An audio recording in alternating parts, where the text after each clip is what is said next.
박수를 치는 거예요, 마는 거예요?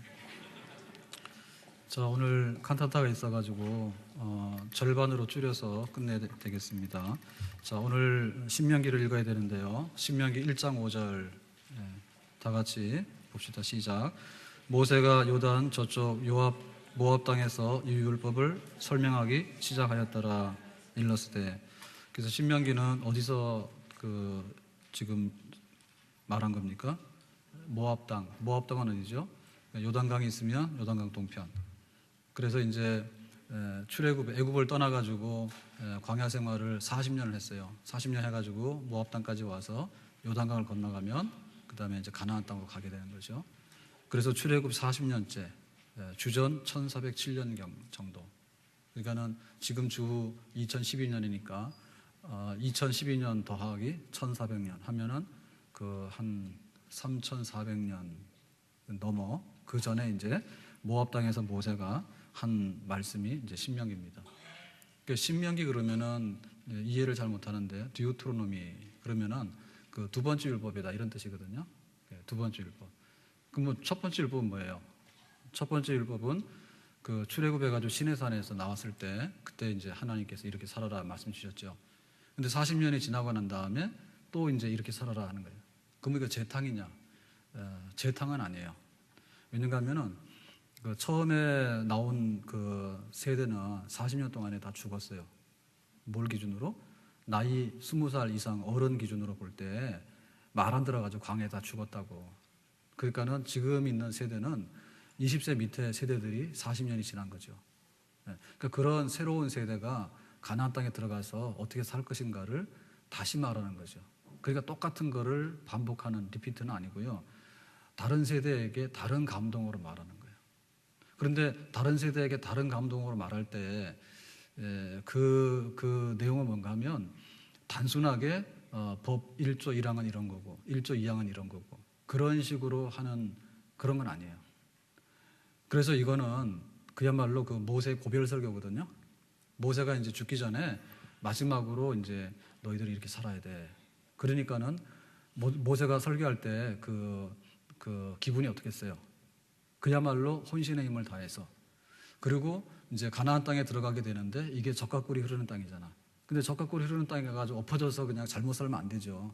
그러니까는 내가 죽기 전에 부탁하는데 가나안 땅에 들어가게 되면 제발 좀 잘 살아라. 그러니까 이거는 뭐냐면 그냥 법조항을 그냥 이렇게 막 나열하는 게 아니라 이렇게 살아야지 너희들이 복을 받는다라는 면에서 단순한 지식적인 전달이 아니고 감동을 줘가지고 마음에 깊은 그 하나님을 믿고 말씀대로 살고자 하는 그런 그 열망을 심어주는 그런 하나의 설교가 되겠어요. 그게 이제 신명기 내용입니다. 자, 그러면은 이 신명기 그 내용을 볼 것 같으면 이제 우리가 그 전체적인 거를 이해를 하려면 거기 나왔는데요. 그 구조상의 특징이 있는데 이 구조상의 특징은 뭐냐면 종주권적 맹약이다. 종주권적 언약이다. 그랬어요. 그래, 우리가 이제 언약을 하는데요. 예를 들면은 우리가 이제 삼국시대가 가고 그 다음에 이제 고려시대가 이렇게 오는데 그 삼국시대가 가면서 이제 그 고려가 되기 전에 이제 왕건이 고려를 세우잖아요. 그런데 그 후백제도 일어나게 되고 또 뭐 궁예도 일어나게 되고 이렇게 혼란스럽지. 그러면은 그 예를 들면 이제 고려를 개성을 중심으로 해가지고 일어난 호족 중에 하나가 이제 왕건 아니야, 그죠? 그러면 이제 그 왕씨 집안이 상권도 가지고 있고 굉장히 세력이 있죠. 그러면 그게 이제 종주예요. 네, 그 편이야. 아니면은 뭐 이런 데는 철원 쪽이나 이런 데는 또 궁의 편이야. 그러면 그거 종주야. 그러면 그 종주 밑으로 들어가야 돼. 소속이 있어야 돼. 그냥 중간에 서서 어리버리하면 다 죽어. 그죠? 그러니까 그 종주 밑으로 들어가게 되면 충성을 해야 돼. 충성을 하면 보호해줘. 그렇게 되는 거예요. 그래서 이 종주권적 언약이라고 하는 것이 뭐냐면 하나님이에요. 하나님과 하나님 백성이 언약, 계약을 맺는 거예요. 그래서 이 전문이 있죠, 전문. 서론이 나와요. 전문이 나오고 그 다음에 역사적인 서론이 나와요. 너희는 어떤 백성이고 역사적인 서론이 나와. 그 다음에 이제 중요한 계약 조항들이 나와요. 계약 조항도 나와요. 그 다음에 그 계약 조항들이 이행됐을 때는 축복이고 이게 파기되었을 때는 저주다라고 하는 것이 명백하게 나와요. 그래, 이 축복과 저주가 굉장히 강력해. 만약에 그 친구끼리 지나가면서 가위바위보 이렇게 했을 때는 축복과 저주를 할 수가 없어. 잘해도 그냥 친구 거고 못해도 친구 거예요. 그런데 종주권적 언약이라고 그러면 거기에 목숨 걸고 충성을 해야 되고 또 목숨 걸고 지켜줘야 되는 그런 위치예요. 그래서 이거 꼭 계약 조항들이 있는데, 계약 조항이 없으면은 객관성이 없잖아요. 계약 조항들이 있는데 그 계약 조항들에 의해 가지고 축복과 저주가 분명한 거예요. 그러니까 이거는 생사 간에 거기다가 계약을 맺는 그런 거거든요. 그런 식의 구조를 가지고 이 설교를 하는 거예요. 그래서 신명기 읽게 되면 우리가 좋아하는 신명기 28장에 들어오면 나가면 복을 받고 뭐 머리 되고 꼬리 되고 그렇잖아요. 근데 또 뒤집어서 딱 얘기를 하면 뭐예요? 들어오면 나가면 저주를 받고 가서 엎어져서 죽고 뭐 이렇게 병 걸려서 죽고 뭐 경심병이 걸려서 이게 막 정신병이 걸려서 막 저주가 더 많이 쏟아진다니까. 실상 성경을 알고 보면 신명기 28장이 축복의 장이라 하는데요. 앞에만 조금 축복 써놓고 뒤에 저주가 훨씬 더 많아요. 같이 잘 읽어보세요. 그래서 이거를 읽으면 장난삼아 읽을 수가 없어. 막 정신이 뻗쩍 드는 거예요. 그런 구조를 가지고 지금 이게 설교를 하고 있는 거예요. 자, 그래서 4장 1절로 가보겠습니다. 프린트 중에서요. 4장 1절 시작. 다 같이. 이스라엘아, 이제 내가 너희에게 가르치는 규례와 법도를 듣고 준행하라. 그리하면 너희가 살 것이요 너희 조상의 하나님 여호와께서 너희에게 주시는 땅에 들어가서 그것을 얻게 되리라. 그러니까 거기 들어가서 땅을 얻게 되고 그 다음에 산다는 얘기는 생명을 얻는다는 얘기죠. 그러니까 이제 하나님께 충성을 다하게 되면 너희들은 그와 같은 복을 받는 백성이 될 것이다. 자, 그 구조를 이해하시겠죠, 그죠? 그런 약속 관계에 있기 때문에 이제 이런 말씀하게 되는 거예요. 그래서 여기 나오는 축복이라고 하는 것은요, 계약을 이행하는 데 따라서 오는 축복이에요. 계약을 이행하는. 그리고 이 계약 이행은 뭐냐면 그 계약 사항은 말씀으로 명기가 돼요. 이렇게 해라, 그죠? 그러니까는 그 하나님의 백성이 복 받는다라고 하는 얘기는 복이라고 하는 게 여기 있는데 자기는 이렇게 살아가고 그런 식으로 해서는 도저히 복을 받을 수 없는 거예요. 그러니까는 법에 기록된 지켜야 될 이행 사항들을 잘 지켜나갈 때 그러면은 약속에 따라서 보상되는 그런 복을 말하는 거거든요. 그러니까는 신명기의 복이라고 하는 것은 어찌 보면은 굉장히 심은 대로 거두는 복이에요. 자기가 여기다가 아무것도 안 심고 가을에 가가지고 이건 내 땅, 여기 나오는 거 다 내 거, 이런 식의 것은 절대로 될 수 없는 거예요. 그러니까는 실제적인 삶이 그 복을 가져오게 되고요. 또 삶이 내용이 타당치 않으면 복을 받고 싶어도 복을 받을 수 없는 그런 복이에요. 그러니까 이거는 굉장히 어떻게 보면 과학적이죠. 그러니까는 원인이 있으면은 결과가 나오고 그렇게 되는 것이지. 하나님 말씀이 원인도 없는데 결과가 나오고라고 하는 것은 전혀 동문서답인데요. 그런 거는 있을 수가 없는 겁니다. 그래서 하나님 백성들은 상당히 식견이 높고요. 그리고 하나님이 원하시는 조항들을 잘 이해를 하고 거기 기준에 맞게 열심히 살아야 돼요. 그래야지 그게 주어지는 그런 거예요. 자, 그래서 이제 십계명을 보면요, 5장 6절에 다시 한번 봅시다. 시작. 나는 너를 애굽 땅 종되었던 집에서 인도하여 낸 내 하나님 여호와라. 자, 그래서 출애굽기에도 보면은 시내산에서 십계명 받는 얘기가 나오잖아요. 근데 신명기도 또 나오거든요. 근데 여기 보면 이게 말이야 서론이에요, 서론. 자, 십계명의 서론은 이런 것 때문에 너희들이 계명을 지켜야 된다 했는데 여기서 보면 뭡니까? 종되었던 집에서 인도하여 낸 하나님, 너를 구원하여 내신 하나님께서 이러이러한 삶을 요구한다 그거죠.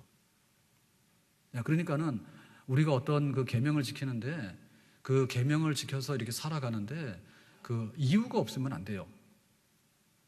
내가 부모다 그럴 때는 부모에게서 태어났고, 그 다음에 이제 우리나라가 대한민국이면 대한민국이라는 나라는 내가 태어난 조국이고 이런 배경이 있잖아요. 그거 없으면 뒤에 나오는 얘기는 아무런 허황된 얘기예요. 그래서 구원하신 하나님께서 이런 말씀 하시니까 우리는 그리고 들어야 되는 거죠. 근데 이제 차이점이 뭐냐면 출애굽에서는 뭐냐면 하나님이 창조하실 때 여섯 동안에 창조하시고 일곱째 날에 쉬셨기 때문에 너희들은 예를 들면 안식하라 이랬거든요. 그랬는데 여기 신명기에서는 뭐냐면 애굽에서 구원했기 때문에 너희들은 기념해서 안식하라 이렇게 얘기했어요. 그러니까는 단순하게 창조해서 쉬었기 때문에 쉬는 거하고 구원받았기 때문에 감동받아서 쉬는 거하고는 이 차원이 다르죠. 어디가 더 강합니까? 예, 구원받아서 안식하고 하나님 섬기라는 게 더 강력한 거예요. 자, 그런 식으로 해가지고 그 신명기의 백성들에게는 훨씬 더 마음에 깊은 감동과 그 하나님의 은혜를 잘 받아들여가지고 그 계명대로 열심히 살고 싶은 그런 마음을 가지라고 말이죠. 자, 그랬을 때 주어지는 약속이 뭡니까? 모든 것들이 이제 그 언약 관계잖아요, 그죠?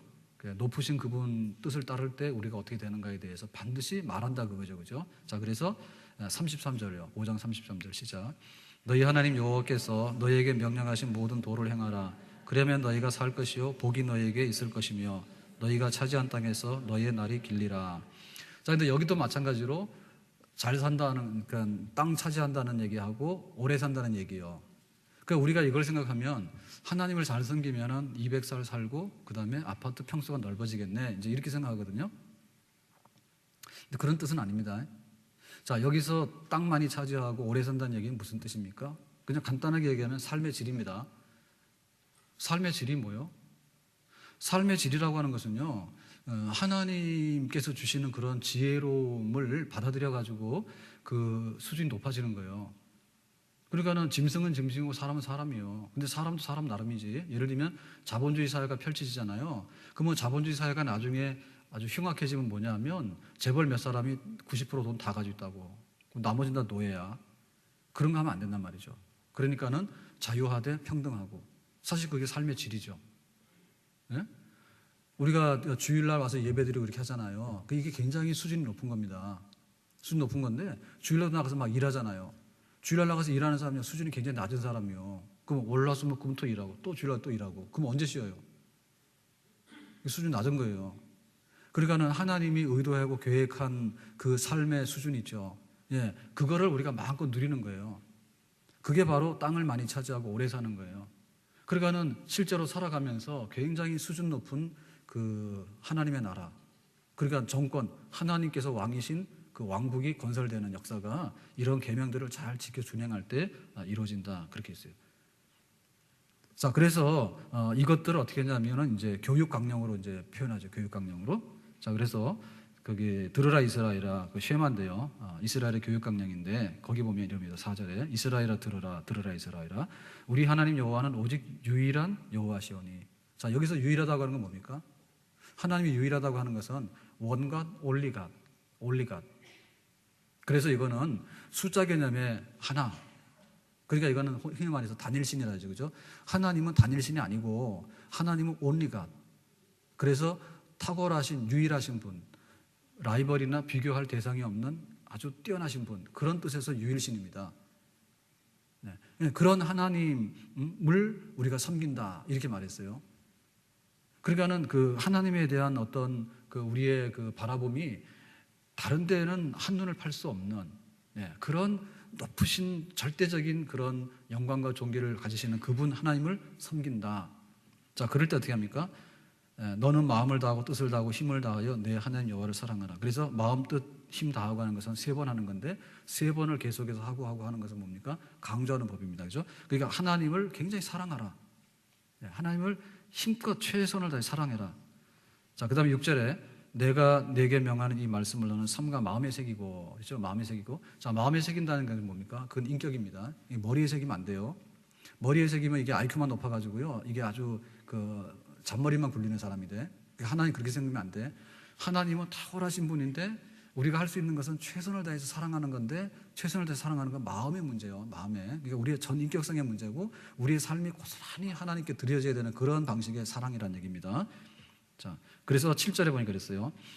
내 자녀에게 부지런히 가르치며 집에 앉았을 때든지 길을 갈 때든지 누워있을 때든지 일어날 때든지 이 말씀을 강론할 것이고. 그러니까는 자녀들한테 부지런히 가르쳐서 그게 전수가 되도록 해야 되는데, 길 갈 때도 가르치고 누워서나 앉아서나 집에서나 다 가르치래. 그러니까 24시간 교육이죠, 그죠? 24시간 교육. 그러니까 우리의 믿음이라고 하는 것은요, 어느 날 딱 보고서 직감적으로 오는 게 아니에요. 예? 어느 날 보고서 믿음이 갑자기 뿔뚝 생기고 그런 게 아닙니다. 그런 게 아니에요. 그러니까 우리 자녀들에게 있어서도요, 앉으나 서나 막 가르쳐야 돼. 그러면 이건 뭐냐면 쇠뇌 교육이냐, 그런 뜻은 아니에요. 이치를 잘 가르쳐 가지고 그거를 자기 것으로 완전히 소화해 가지고 이게 그 전수가 돼 가지고 바톤 터치 이루어지는. 그러니까 우리는 지금 그 김장을 하게 되면 김장하는 걸 어떻게 합니까? 막 머리 써서 배워도 잘 안 되잖아요. 예? 근데 옛날 우리가 그런 생활 속에서 김장을 하는 건 어때요? 그냥 대대로 해왔기 때문에 그냥 대충 해서 해도 맛이 그대로 나오죠. 예? 나중에 큰일 났다니까 이제 김장도 못 한다니까 이제 그 머리를 한다고 되는 게 아니에요. 예? 그리고 어른 공경하는 것도 그래요. 어른 공경하는 것도 옛날에는 막 집안에 막 4촌, 5촌, 6촌까지 해가지고요 싹 다 했어요. 근데 지금은 산소를 가더라도 이게 누구 산소인지도 몰라. 그리고 어디까지 인사를 해야 되고 이런 것도 잘 모르는 거예요 우리가. 그러니까는 그 교육이라고 하는 것이요 완전히 그 생활 속에 녹아내리는 거지.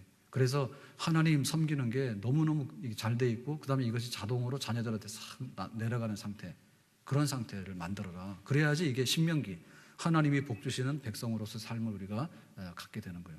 그러니까 이걸 말하자면 이 교육혁명입니다. 우리의 신앙이라고 하는 것은요 교육혁명이에요. 우리가 세상에서 겪는 이런 거를 가지고 이렇게 말하자면 오염이 많이 되어 오거든요.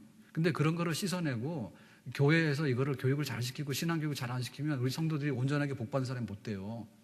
그리고 우리 자녀들에게도 마찬가지야. 자녀들에게도 우리보다 더 나은 신앙의 사람들이 될 수 있도록 삶을 가르치고 사상을 가르치고 다 가르쳐야 돼요. 그건 우리 부모들의 책임이고 우리 기성세대의 책임이에요. 그러니까 그러한 백성들이 가나안 땅에 들어가면 잘 살게 된다 그 말이죠. 자, 그래서 8절에 보니까 그랬습니다.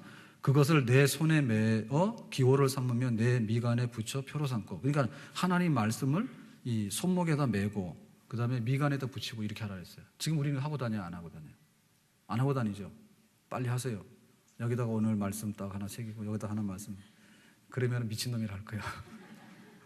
광신자라 할 거예요. 근데 이건 뭐냐면 그 이마에다가 붙이라고 하는 얘기는 이마에다가 많이 붙인다고 효과가 있는 건 아닙니다. 그건 뭐냐면 하나님 말씀이 이 머릿속에 들어가서 사상이 되라는 얘기예요. 그러니까 그 진보당 후보가 나와서 그랬잖아. 나와서 나는 너 떨어뜨리기 위해서 나왔어 막 이러잖아. 그러니까 사람들이 막 소름이 끼치죠. 그 원래는 안 그랬거든. 근데 자기 사상이 들어가면 그렇게 되는 거예요. 자기 사상이 들어가면 그렇게 되는 거예요. 그건 무서운 거예요. 그리고 이 손목이라고 하는 것은 뭐냐면 행동하는 데 있어서 이거 쓰는 거예요.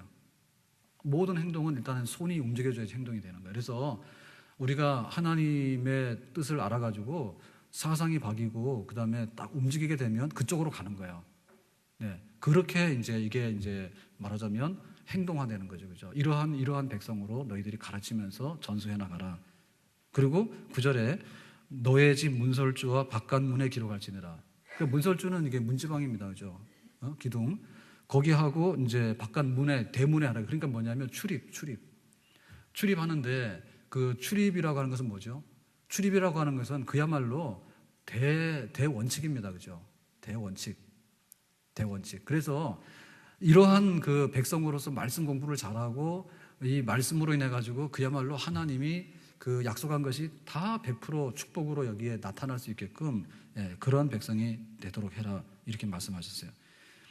그러니까 우리가 이거를 보면서 우리가 하나님 섬기는데 지금 우리는 설교 부족해요. 설교 부족해.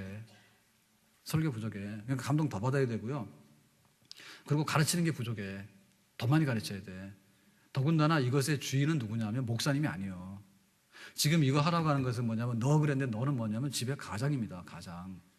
집의 가장이 책임지고 설교하고 가르치고 기도하는 거예요. 믿습니까? 집에 가장이 하는 거야. 그러니까는 지금 그 장가 못 가는 사람들의 변명은 뭐냐면 내가 직장이 없고 뭐 해봐야 뭐 애 놓으면 또 책임 안 지고 그러니까 나는 장가 안 가고 혹은 시집 안 가고 뭐 애도 안 놓는다 이렇게 얘기를 하는데 사실상 그게 아니고 뭐냐면 하나님을 섬기고 하나님 말씀이 사상이 되고 하나님 말씀대로 행동하고 라고 하는 것이 미달됐기 때문에 사실은 시집장가 못 가는 거예요. 그게 조건이요. 그게 조건입니다. 지금 우리가 하려고 하는 것은요, 정말 그 하나님 앞에 자격 있는 부모, 자격 있는 성인이 되는 문제가 급선무예요. 그게 되면은 시집장가 가도 잘 살아요. 그리고 자식을 10명 낳아도 다 잘 돼요. 성경이 그랬죠. 하나님을 경외해서 하면은 자손들이 얼마나 천대나 복을 받는다 했잖아. 근데 지금 우리가 뭐냐면 애 하나 낳아도 걱정이라는 얘기는 뭐냐면 믿음이 작아가지고요, 쫄아서 그래요. 겁나는 거예요. 그러니까 여기에 지금 인본주의적인 사상이 꽉 차 있는 거예요. 인본주의 사상이 꽉 차 있으니까는 하나님이 나에게 어떻게 복 주실까? 그건 기대도 안 해. 회사 들어가기도 어려운데 들어가면 또 잘리는데 내가 어찌할까? 이런 생각만 하기 때문에 그런 거야. 그러니까 실제로 이게 하나님을 잘 섬기면서 살아가는 법, 그거를 터득하는 백성 돼가지고 그거를 우리 자녀들한테 물려줄 수 있는 거. 그래서 사실은 영적인 그 가정이 수고하는 것이 부유함의 그게 기본입니다. 기본. 네, 그걸 해야 됩니다. 자, 그래서 하나님 복 주시는데요. 7장 13절 맨 밑에 구절 한번 읽어보겠어요. 시작. 곧 너를 사랑하시고 복을 주사 너를 번성하게 하시되 내게 주리라고 내 조상들에게 맹세하신 땅에서 내 소생에게 은혜를 베푸시며 내 토지 소산과 곡식과 포도주와 기름을 풍성하게 하시고 내 소와 양을 번식하게 하시리니. 자, 하나님이 복 주시는데 첫 번째는 농사 잘 짓고 소출이 많다 했죠. 자, 그 다음에 14절 보겠습니다. 밑에 시작.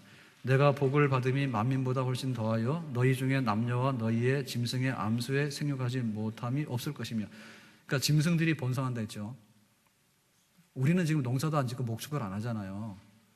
그럼 뭐예요 이거는? 우리가 하는 모든 일, 그걸 의미하는 겁니다. 농사 짓고 목축하고 잘 되고. 그 다음에 자 15절 봅시다. 시작. 여호와께서 내 모든 질병을 내게서 멀리하사 너희가 아는 애굽의 악질에 걸리지 않게 하시고 너를 미워하는 모든 자에게 걸리게 하실 것이라. 그러니까 하나님이 미워하면 병 걸리게 하고 하나님이 이뻐하면은 악질에도 안 걸린대. 그러니까 건강인데요, 생명이잖아요, 그죠? 그러니까 이건 뭐냐면 예를 들면 세상에서 우한, 질고, 사고 다 포함되는 거예요. 그러니까 간단하게 얘기하면 뭐냐면 하나님을 잘 사랑하고 섬기면서 그 자녀들에게 잘 가르치고 이렇게 하나님 말씀대로 훌륭하게 살아가는 백성들에게 농사를 짓든 목축을 하든 질병이 오든 간에 걱정 없이 하나님 보호해 주시고 복을 주신다 했어요. 믿습니까? 그러니까 이것은 뭐냐면 결과로 오는 거예요. 근데 이 결과로 인해서 오는 게 아니면 뭐냐면은 기복신앙이지. 자기가 사는 거는 마귀처럼 살면서 건강하고 물질과 부귀와 영화를 다 달라는 거예요. 마귀적인 거지. 그게 바로 기복신앙이에요. 근데 우리가 복을 귀히 여기는데 복을 귀하는 건 뭐냐면 언약의 백성으로서 계약 문세대로 살아들임으로 인해서 받는 결과를 기대하는 것은 건강한 거예요. 믿습니까? 아멘? 그러면 또 그런다니까. 내가 왜 200살을 못 살고 우리 아파트가 이렇게 줄었습니까? 아까 얘기했잖아요. 삶의 질이라고. 여러분 돈이 엄청 많은데 부부끼리 원수져가지고 각방 쓸래요? 아니면 돈이 좀 적더라도 한방 살아서 사랑하고 살래요? 선택 못 하잖아요. 예? 각방 쓰더라도 뭐 내가 돈 많았으면 좋겠다. 그건 누구한테 하는데, 누구한테. 그리고 사실 그래요. 우리가 가는데 딱 가는데요. 진짜 이 치안이 안 되면 겁납니다. 치안이 안 건데. 그래서 내가 모든 걸 가지고 있지만은 어디 가다가 납치당하고 맞아 죽을 거 겁나는 거예요. 그러느니 차라리 우리가요. 국민소득이 19,999불이 되더라도 그냥 어디 가더라도 사고 안 당하고 항상 보호받을 수 있고 안전한 세상이 훨씬 좋은 겁니다. 아멘? 그럼 우리 애들 내놓기 겁나잖아요. 25,000불 때 뭐합니까? 다 납치해가고 유괴해가고 막 성폭행하는데 그런 나라 살고 싶어요? 그걸 바꿔야 돼. 그러니까는 그 삶의 질이라고 하는 것이 뭐냐면 진짜 삶의 질이요. 근데 그 문제는 이렇게 주어지는 거예요. 예, 하나님 앞에 결과로서 우리가 살아드릴 때 하나님 보장해 주신 축복, 그런 것입니다.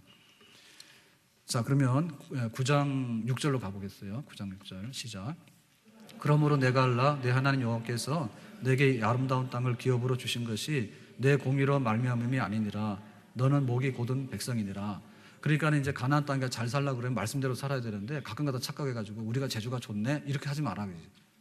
예? 이거는 네가 공의로 네가 잘나가지고 이렇게 읽어오는 게 아니라 하나님께서 너에게 주신 그 언약의 복이다. 그러니까는 목이 곧은 백성이 되지 말라. 그죠? 목이 곧은 백성이 뭡니까? 목이 곧다는 얘기가요. 교만하다는 얘기예요.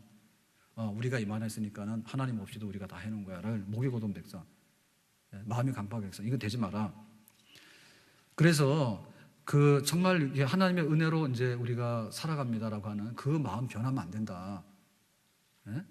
그 가나안 땅에 적과꿀을 놓치는 이유 중에 하나가 목이 뻣뻣한 거예요.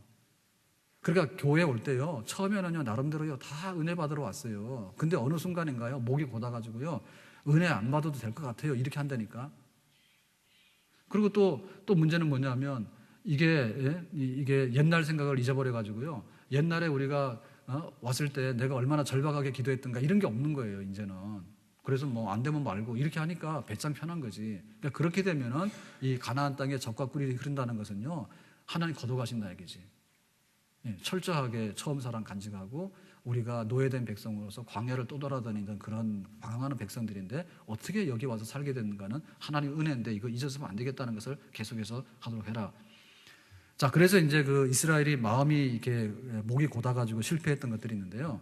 그게 대표적인 게 뭐냐면 가데스 바네아에서 12명의 정탐국 파견해가지고 딱 갔다 왔는데 어떻게 결정했습니까? 가나안 땅은 못 갑니다. 가면 죽습니다. 이렇게 결정했죠. 이게 뭐냐면 대단히 잘못된 결정이에요. 그리고 또 어떤 결정이 있었습니까? 또 어떤 결정이 있는가 하면은 시내산에서 금송아지 만든 거죠. 시내산에서. 그러니까 시내산에서 모세가 올라가서 계명받고 막 이렇게 있는데 자기들은 금송아지 만들어가지고 잔치하고 그 대단히 잘못된 거예요. 목이 고든 백성이요. 그 다음에 뭐가 있습니까? 여기 보면 9장 22절에 다베라와 마사와 기브롯 핫다아와에서 여호와를 경록했다 했는데 이 다베라는 뭐냐면 원망하다가 하나님이 불을 보냈어요. 그래가지고 다 불태워버렸어. 그 다음에 마사에서는 뭐냐면 물이 없다 해가지고 원망하니까 하나님이 반석에서 물이 나도록 했어. 그리고 여기 기브롯 핫다와는 뭐냐면 고기 없어요 라고 영양실조라고요. 만나 막 투정 부렸다고요. 이거 매일같이 먹어가지고 우리 영양실조 막 이러니까 고기 달라 했잖아요. 그래서 하나님이 메추라기를 줬는데 메추라기를 씹다가 고기가 이빨에서 빠져나가기도 전에 하나님이 쳐서가지고 죽었어. 그러니까 그런 그 이스라엘 백성들의 그 광야에서 그 잘못된 사건들이 많은데 너희들이 앞으로 가나안 땅에 가가지고도 그런 식으로 했다가는 네 재미없다. 하나님께서 그렇게 말씀하시는 거예요. 그러니까 우리가 하나님이 못해서 그런 게 아니고요. 우리가 거기에 부합해서 살지 못하는 게 문제고요. 그리고 우리가 그런 은혜를 받더라도 엎어지는 게 문제예요. 하여튼간에 이게 교만해가지고 마음이 삐딱해가지고는 이렇게 엎어져 버리면 이거는 속절없이 하나님의 축복이 쏟아질 수밖에 없다. 그 조심하라. 그게 이제 설교 내용입니다. 설교 내용. 자, 11장 10절에서 11절 보겠어요. 밑에 시작. 내가 들어가 차지하려 하는 땅은 내가 나온 애굽 땅과 같지 아니하니 거기에서는 너희가 파종한 후에 발로 물대기를 채소밭에 댄 것 같이 하였거니와 너희가 건너가서 차지할 땅은 산과 골짜기가 있어서 하늘에서 내리는 비를 흡수하는 땅이요. 자, 그러니까 이제 이 경영의 법칙이 달라지는데 너희들이 애굽 출신이잖아. 애굽에서는 뭐예요? 나일강이 비옥해서요 물을 막 대고 하면요 굉장히 풍작을 해요. 자, 그러면 가나안 땅에 들어가면 뭐죠? 강이 없어요. 그러니까 거기는 뭐냐? 산과 산 사이 골짜기가 있거든요. 이게 뭐냐면 하늘에서 이슬을 받아가지고 농사 짓는데요. 그러면은 그 나일강이 있을 때는 물을 이리 돌리고 저리 돌리고 해서 이게 뭐죠? 수로를 만들어가지고 이런 식으로 하면은 얼마든지 이거 할 수 있잖아요. 근데 가나안에서 뭡니까? 하늘만 쳐다보는 거예요. 하늘에서 이른 비와 늦은 비가 오면은 이거 곡식 그 씨를 뿌릴 때는 이른 비가 와야 되고 나중에 거둘 때는 늦은 비가 와야 돼. 그러니까 그 두 번의 비만 안 오면 농사 완전히 망치는 거야. 그러니까는 애굽에서는 그 나일강 옆에서는 내가 열심히 일하면은 내가 돈 번다 이런 사고방식 가지고 살았고요. 가나안 땅에 들어가서는 하늘만 보고 사는 거예요. 하늘만 보고 운명을 본다는 얘기가 아니라 하나님이 주시는 그런 축복인데 내가 얼마큼 믿음으로 살 것인가 거기에 따라서 그 땅에 축복이 결정되는 방식이다. 그러니까 경영의 방식이 전혀 다른 거예요. 그러니까 지금 우리가 자꾸만 길들여지는데 그 하나님 앞에 복 받기를 원하는 백성들이 세상의 경영 방식만 가지고 덤벼들면 안 돼요. 그러면 애굽으로 가라고요 하나님이. 그러니까 믿는 사람들은 먼저 하나님을 바라보면서 내가 기도하고 그의 계명을 존중히 여기고 내가 하나님께서 어떻게 나에게 하시는가를 기다리는 백성, 그게 바로 우리 경영의 법칙이 돼야 돼요. 분명히 성격이 다르다 말했죠. 그죠? 아멘? 네. 자, 그래서 11장 29절입니다. 시작. 내 하나님 여호와께서 내가 가서 차지할 땅으로 너를 인도하여 들이실 때에는 너는 그리심 산에서 축복을 선포하고 에발산에서 저주를 선포하라.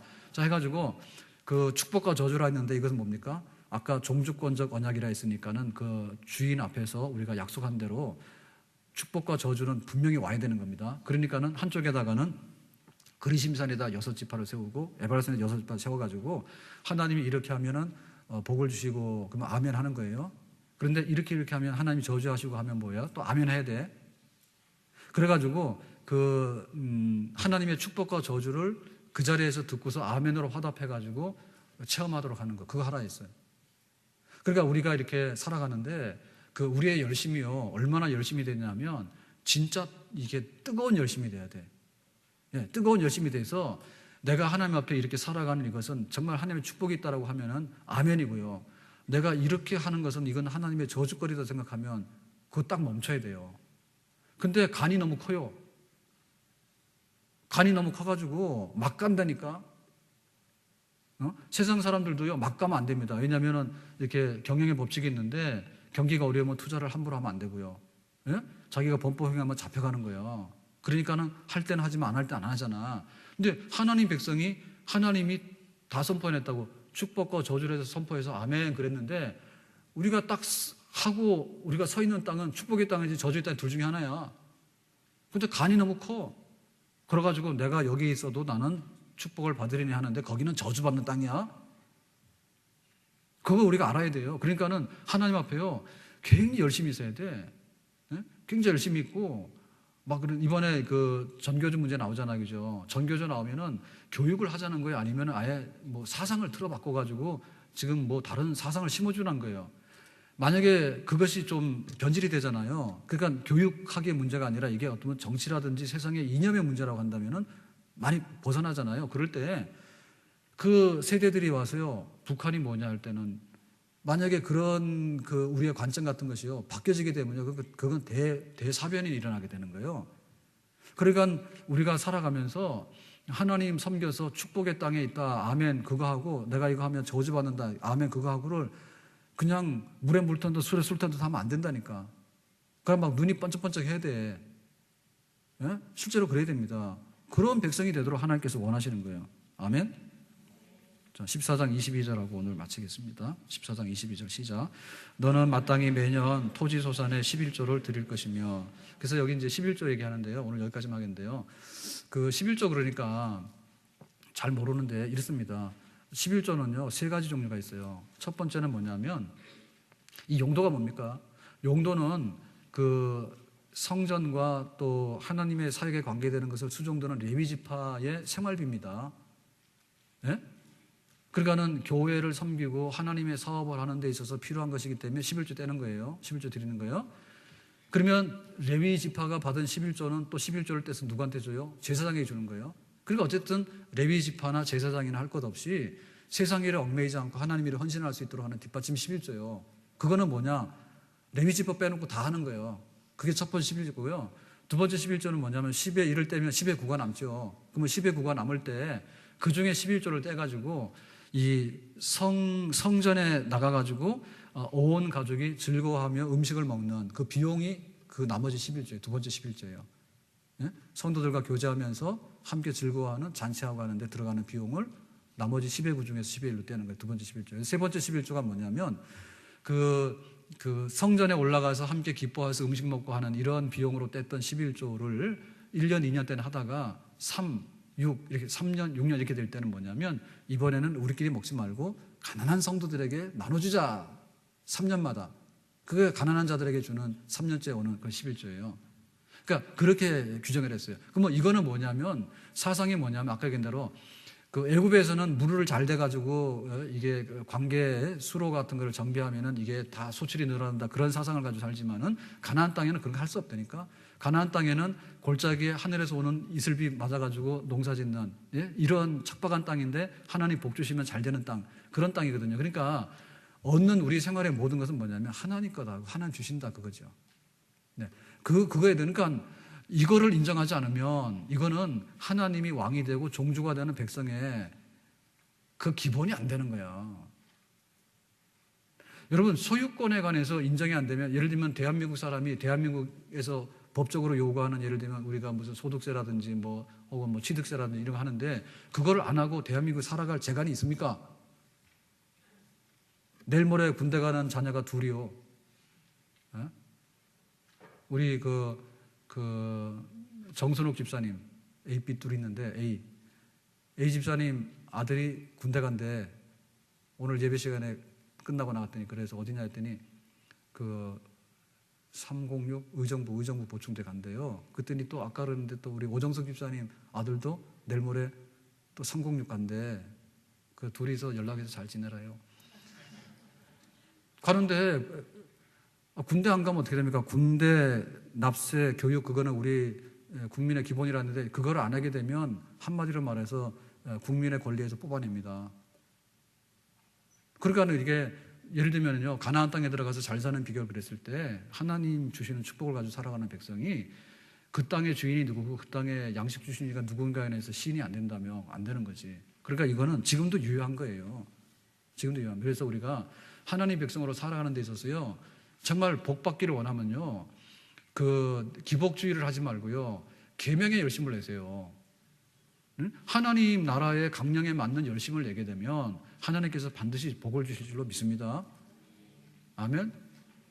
그게 아름다운 거예요. 그러니까 그 백성이 사치하고 향락하고요, 뭔가 이 사회의 모순이 가득 차고 그러면 그 나라는 망하게 된 겁니다, 언젠가는. 그러니까는 하나님의 뜻에 부합한 제도와 하나님 뜻에 맞는 그런 행동을 가지고서요, 그런 사상을 가지고서요, 그걸 알차게 살아가게 되면요, 그 백성은 절대로 하나님께서 놓치지 않는다, 복 주신다 했습니다. 오늘 성탄절 앞두고 정말 하나님께서 주시는 은혜가 많은데, 우리가 정말 신명기의 그 모세의 마지막 고별 설교를 보면서 가나안 땅에 복받는 백성이 되라고 하는 이 말씀 잘 새겨듣고 우리에게도 그런 거룩한 축복의 백성으로 나아갈 수 있는 그런 은혜가 있기를 주의 이름으로 축원합니다. 기도합시다.